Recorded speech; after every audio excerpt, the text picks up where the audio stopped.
Hey, friends. I wanted to introduce my friend, my special friend, Kelsey. I've written about her like 20 times in the last couple months. Hey, Kelsey. Hi. Hi, everyone. So, Kelsey, what do we want to talk about? I think we want to talk about the relationship story. Yeah, so I've been writing about, I've wanted a family for a long time and wanted to be in love and wanted a lot of things. And so is Winfield. Yeah, I was just going to show Winfield my puppy falling asleep while I was sitting up. But, and then we met. And I think everyone asks how we met. And I think what's interesting about it, other than just being happy, is... Kiss. Or the kiss cam. Yeah. Anytime you... Wait, did someone else say kiss? Kiss with more S's. That's a longer kiss. All of us go through falling in love and broken hearts and loneliness. And where were you at? You've been a single mom for some years. Yeah, so I've been a single mom for 4 years since my son was born. And really didn't date a lot after my last relationship and was just really busy, frankly, and focusing on raising my son, Leo. And I was raised by a single mom, so... Yeah. It feels like a good connection there, because I saw how hard she worked and how stressful that was and how lovely she was. And she was an amazing mom, and you've been an amazing mom. Aw, thank you, love. Yeah. And... Yeah, I was just kind of trusting that things would unfold. Like, I always felt like I would meet my person at some point and didn't want to force it in any way. And also, knew that as a single parent, just focusing on that would allow whatever sort of relationship was right to come into fruition, which is true. You mean by focusing just on what was at present? Which Yeah. was your child. Yeah, which is something that, continues regardless of, being in a relationship or not. So focusing on what was important to me, whether it's parenthood or anything else, I think that someone's already involved and passionate about. Right. But so it's magnetizing. We write about that on Elephant sometimes. If you are looking for love, instead you focus on loving yourself and creating a life with integrity, and that is magnetizing to someone genuine who connects with that. Yeah. Instead of just sitting around being like, what the heck? Which I've done plenty of too. Yeah, I've also done plenty of that too. Yeah. And I have had my attention very, focused on the day-to-day of parenting. And anyways, Waylon, you created a post a year and a half ago after your dating app ventures.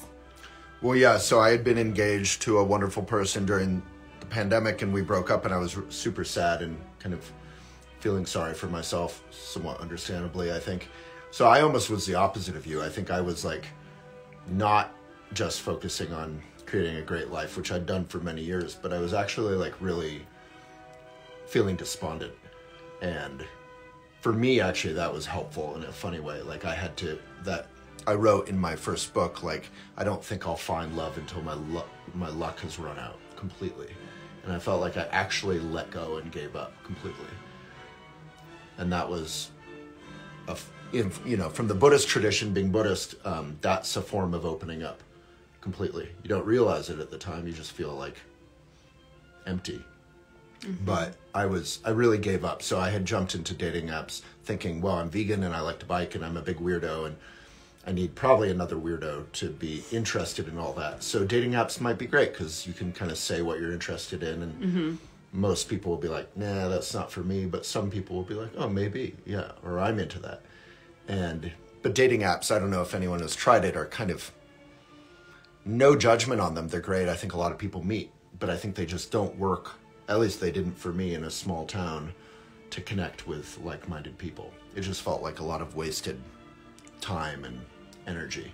So I gave up on that, and that's when I really was I just have no idea.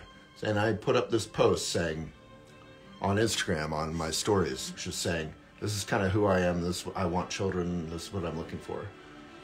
And then I made that into a post because the reaction was so big from the story. And then... Yeah, and I hadn't followed you, prior to that. I'd read Elephant, big fan, a few times before. I read it every day now.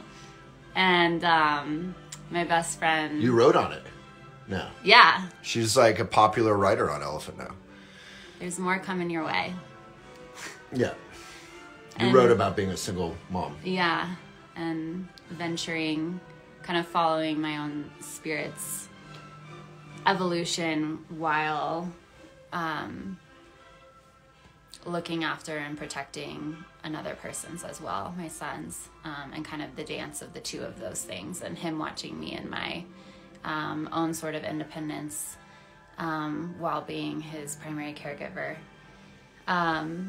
But back to your post. So my best friend Jess sent me that post and was like, I feel like... The post of me saying this is kind of who I am and what I'm looking for. Yeah. She's like, I feel like he's describing you, like the way that you've described a partner that you'd eventually like to be with. It seems all intertwined here in these words. And we talked a little bit, you had like a massive response. Yeah, people got really excited by this post because I think it's unusual. So I think part of the point of this video is not just to be happy and introduce Kelsey, which is beautiful, but we want to make other people feel happy and have genuine hope. And I think the lesson I learned is just try to connect directly with your community. So I had reached out, very simply said, this is kind of who I am and what I'm looking for. And yeah, there was a big response because I don't think people are used to like kind of putting yourself out there like that on Instagram.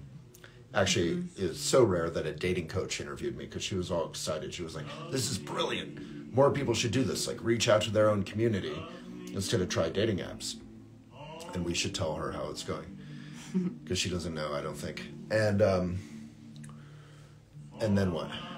Oh yeah, so we DM'd, but there was a lot of noise. And it was a nice intro, and we left it off as...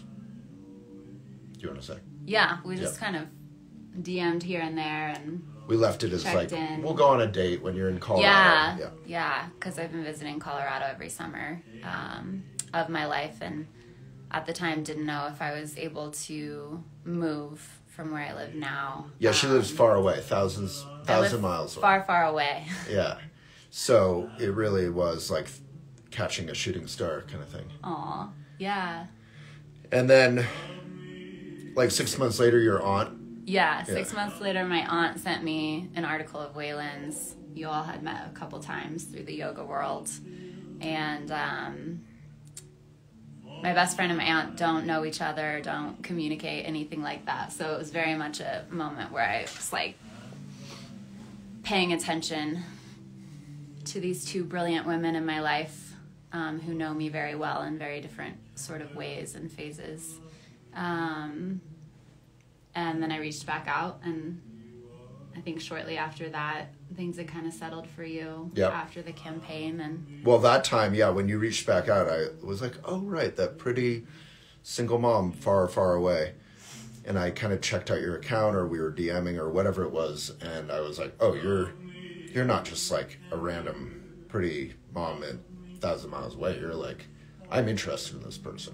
Aww. Yeah, like I kind of got to know you a little bit through your posts and you're being you on social at least. And then we very quickly like DM'd, phone, then went to FaceTime. Then I invited you out. Yeah. And she went for the Nutcracker.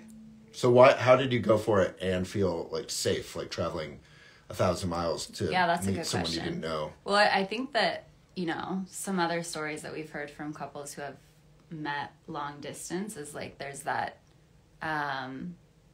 you do want to feel safe and have, like my aunt lives 20 minutes from here or so, and she offered up her home if I wanted to stay there, and I have some contacts around town, but... when you arrived off the bus from DIA, you were actually in the bushes, your aunt and all. I had my taser. Yeah, all kinds of powerful women were hiding in the bushes, ready to spring out in case we didn't like each other. But, and I had also said, to be fair, I think it was hopefully helpful. I was like, worst case scenario, we'll be friends. You know, you have your own room. You can obviously stay with your aunt. I don't think I knew about that option, but I was like, you know, like no funny business. Like this is just if we like each other or not. Safe. Yeah, you'll be safe. Yeah, and that was big to hear. Yeah. And then, yeah, we liked each other. Yeah. So why did you feel safe or like me? Aw. You feel very grounded and grounding and fun and like, yeah, it just felt like, well, obviously it felt like coming home, and I was aware that it was the first time that we were meeting, you know, so there was that sort of... Felt like coming home because of me or because of Colorado? Because of you. Oh. Yeah. That's sweet. Yeah, so yeah, it just felt pretty natural and fun and meaningful. And then, yeah, Kelsey has been coming out here for, I don't know, a while. Yeah. Now. And, yeah, so I wrote an article that was sort of like, I gave up on dating apps and just decided to go for it and be straightforward and kind of a little bit open and, maybe vulnerable. I didn't really feel that vulnerable when I did it, but I think the experience of others was that it was like rare to be open in that way about wanting love and family. And yeah, it was just very clear communication. No, I think with the dating apps, there can be like some game playing or like all of that, you know, there's just bots sort of white noise. And yeah. I think the clarity piece was huge, and it's, you know, a lot of what you wrote about are your values and what's important to you, and I think that's a really crucial piece of a foundation for a relationship, you know? It's like we both care about these things and kind of what can be grown from this fertile soil of this foundation, you know?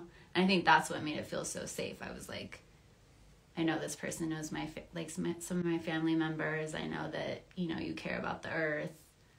Yeah. You're an advocate for women, and all of that mattered, you know, and matters. Yeah, and it's tough. I mean, from my like hurly-burly world of, I had just lost a city council race and elephant, you know, working so hard and just feeling like a little bit, again, that luck run out thing for me. I was just in a place of like giving up. And I think there's a long tradition in spirituality of spiritual traditions. Just that level of like, you know, sometimes you have to just give up everything you've tried. Like Winston Churchill said about democracy. It was like, democracy is the best form of government after you've tried every other single form of government and given up. Yeah. Something like that. Everything prior is research. To finish the story. So okay. We went to the Nutcracker. Okay. And back on track. Yeah, we're not going to leave you on the edge of the cliff here. So I invited you out to the Nutcracker. We dressed up. Sorry. We went to the ballet. And then you had to leave. It was like a 24-hour visit. We ran to the bus and barely made it on. 24-hour visit. We met up with some friends for lunch before. Right. Our first date was at Trident. Right. The classic OG cafe in Boulder. Mm-hmm. Yeah. And now we're in love, and this lady better watch out, because I'm going to, you know, I want to commit to this lady. I think that was all of it in a nutshell. Great. Thanks for telling that story with me. And meeting everyone. And Winnie was there too. Yeah, Winnie is my pup. All right. Thank you so much, everyone. Big love from Kelsey and I. Or Kelsey and me.